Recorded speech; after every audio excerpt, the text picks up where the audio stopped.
RTI Live News. Ask for right. Sirpur నియోజకవర్గం బెజ్జూర్ మండలం కుకూడ గ్రామానికి చెందిన అధికార పార్టీ సర్పంచ్ అభ్యర్థి పోర్శెట్టి శ్రీదేవి ప్రచారంలో దూసుకుపోతూ తనను గెలిపిస్తే గ్రామంలో ఎన్నో రోజులుగా ఉన్నటువంటి సమస్య గుడిబడి నిర్మాణం చేపడతానని అన్నారు. అదేవిధంగా గ్రామంలో పలు సమస్యలు వీధి లైట్లు సరిగ్గా లేకపోవడం, డ్రైనేజీ సమస్యలు, రోడ్ల సమస్యలు, గత పాలకుల హయంలో కబ్జాకు గురైన భూములు, అంగన్వాడీ కేంద్రాలను తిరిగి పునర్నిర్మాణం చేపడతానని అన్నారు. పెన్షన్ రాని వారికి పెన్షన్ ఇప్పించడం, ఇందిరమ్మ ఇండ్లను నిర్మించడం, రేషన్ కార్డులను జారీ చేయించడం, డ్వాక్రా గ్రూప్ మహిళలను చేర్చుకోవడం, మహిళలకు బీమా కల్పించడం, గ్రామంలో శాంతియుత పరిపాలన చేపట్టడం తన బాధ్యత అని అన్నారు. గత పాలనలో 10 సంవత్సరాలు ఊరు అభివృద్ధి నోచుకోకుండా రౌడీజానికి బానిస అయిందని అన్నారు. తనను గెలిపిస్తే పాలక పక్షంలో ఉన్నా కాబట్టి మంత్రులు సీతక్క, అదే విధంగా ఎమ్మెల్సీ దండే విఠల్ అండతో ఊరిని అభివృద్ధి చేసి చూపెడతానని అన్నారు. ఓటర్ మహాసేనులందరికీ, మరి నా సోదరి మహిళలందరికీ, మరి అక్క చెల్లెలందరికీ, అన్నదమ్ములకు నమస్కారములు, ధన్యవాదాలు. నేను కుకుడ గ్రామంలో దండ విఠల్ అన్న గారి బలపరిచిన అభ్యర్థిగా కాంగ్రెస్ పార్టీ నుండి పోటీ చేయడం జరిగింది.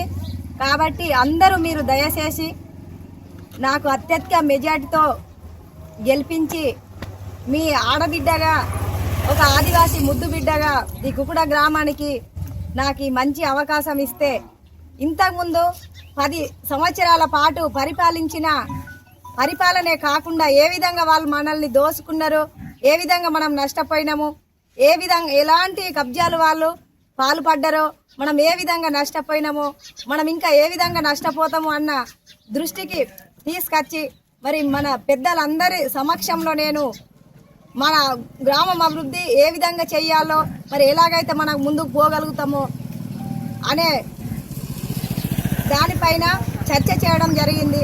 మరి ఆ విధంగా మనకున్న అవకాశాన్ని ఇంకా అలాంటి కబ్జాదారుల చేతగాక, దోసుకునే దొంగల చేత చిక్కకుండా మనం బయటపడి మన బాగోగులను మంచి చేసుకోవాలి.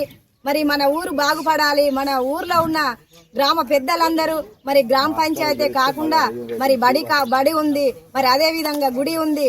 మరి గ్రామంలో ఉన్న మహిళలకు, మరి అదే విధంగా గ్రామంలో ఉన్న అందరికీ, మరి యూత్ మెంబర్లకు, చిన్న పిల్లలకు ఆడికెళ్ళి మరి మహిళలకు ఎలాంటి ఇబ్బంది కలగకుండా వాళ్ళకి ఇప్పుడు నడిచే ప్రభుత్వం ఎలాంటి పథకాలు అమల్లో పెడుతుంది, మరి ఆ పథకాలను ఏ విధంగా మనం అమలు చేసుకోవాలి, మనకి ఏ విధంగా వాటిని వాడుకోవాలనే అభివృద్ధి పథకంలో నేను ఒక మొదటి మెట్టుగా మీ ముందు ఒక ఆడిబిడ్డగా మీకు మనం ఇలా చేసుకుందామనే దానికి నేను సిద్ధమై, మరి ఎందుకు ఎప్పటికీ మనం అలాంటి పాలకుల చేతుల్లో చిక్కి మనం అలాంటి ద్రోహదారులతోని మనము నష్టపోతున్నాం. దాన్ని ఒక్కసారి గమనించి మన ఊరి గ్రామం ఏ విధంగా అయితే అభివృద్ధి చెందుతుందో, ఏ విధంగా అయితే మనం బాగుపడతామన్న ఉద్దేశంతో ఆ కబ్జాలకే కాకుండా అలాంటి నష్టంలో పోయి ఇంకా మనం కళ్ళు మూసుకొని ఎవరో వాళ్ళు వస్తారు, వాళ్ళ పని వాళ్ళు చెప్తారు, మనది మనం చెప్తాం. మనం గ్రామంలో ఉన్నప్పుడు మనం ఏ విధంగా చేసుకోవాలి,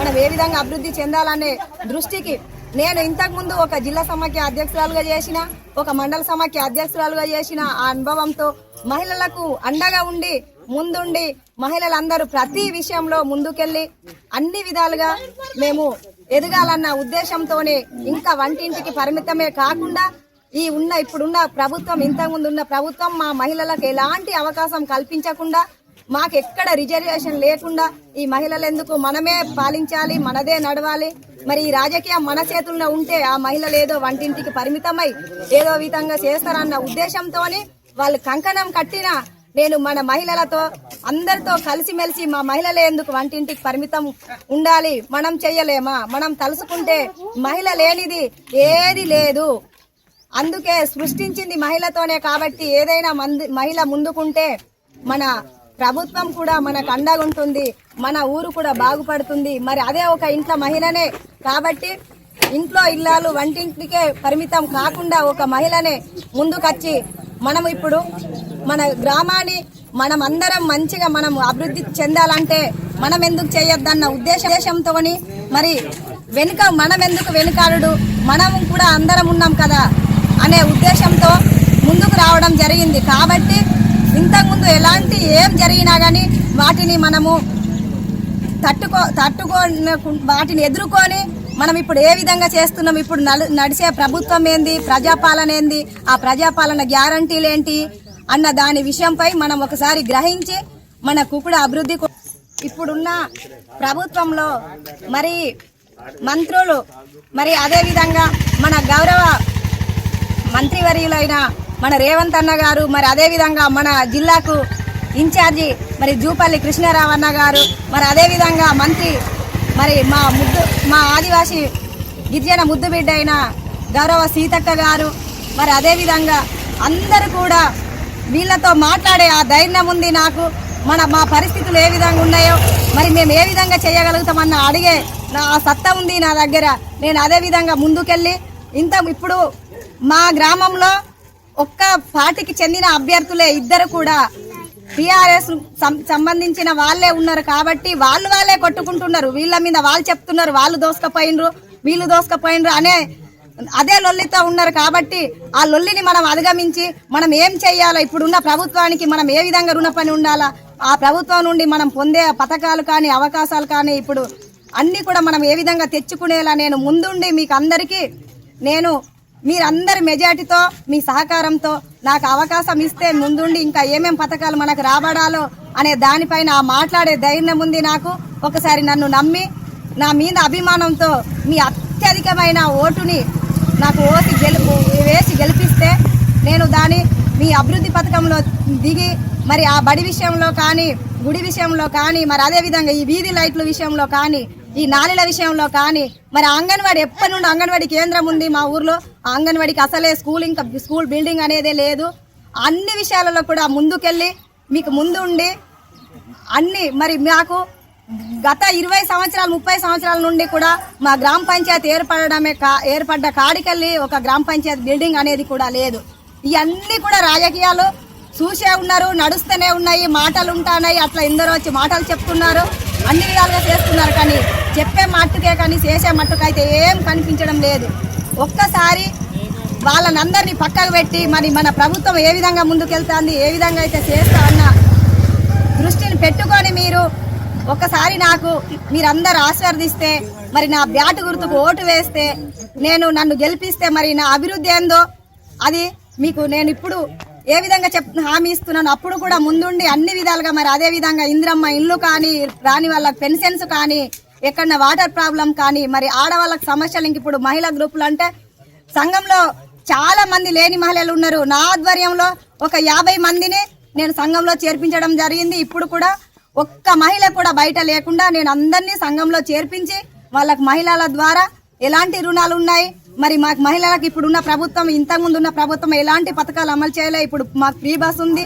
మరి ఆ ఫ్రీ బస్కు మాకే బస్సులకు ఓనర్లు చేయడం ఇంకా చాలా సంతోషంగా ఉంది. మా మండల్ కూడా నా ఆధ్వర్యంలో నేను అధ్యక్షురాలు ఉన్న పాలనలో మాకు బస్సు రావడం జరిగింది.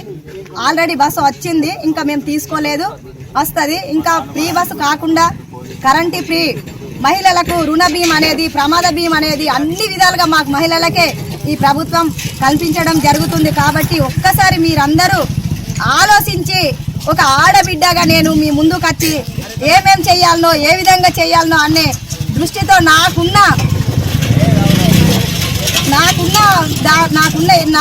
నేనేం చేయాలనుకుంటున్నానో నాకున్న ఉద్దేశంతో నేనేం చేయగలుగుతానో ఒక్కసారి ఆలోచించి నా వైపు మీరందరూ నాకు దయచేసి మీ ఒక ఓటు వేసి చూడండి. నా అభివృద్ధి ఏందో, నా పాలన ఏందో, ఒక 5 సంవత్సరాలు మీకు ఏ విధంగా చేస్తానో ఖచ్చితంగా నేను చేసి చూపెడతా.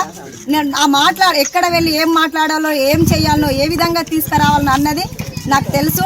నేను మీ అందరి సహాయంతో నేను ముందుండి చేపిస్తానే, మీకు అన్ని విధాలుగా అండగా ఉంటానని తెలుపుతూ ఈ అవకాశం ఇచ్చినందుకు ధన్యవాదాలు. విఠల్ గారి నాయకత్వం, విఠల్ గారి నాయకత్వం, రేవంత్ రెడ్డి గారి నాయకత్వం, రేవంత్ రెడ్డి గారి నాయకత్వం, ఇదే ఒక్క నాయకత్వం, ఇదే ఒక్క నాయకత్వం. కాంగ్రెస్ గుర్తుకే, గుర్తుకే.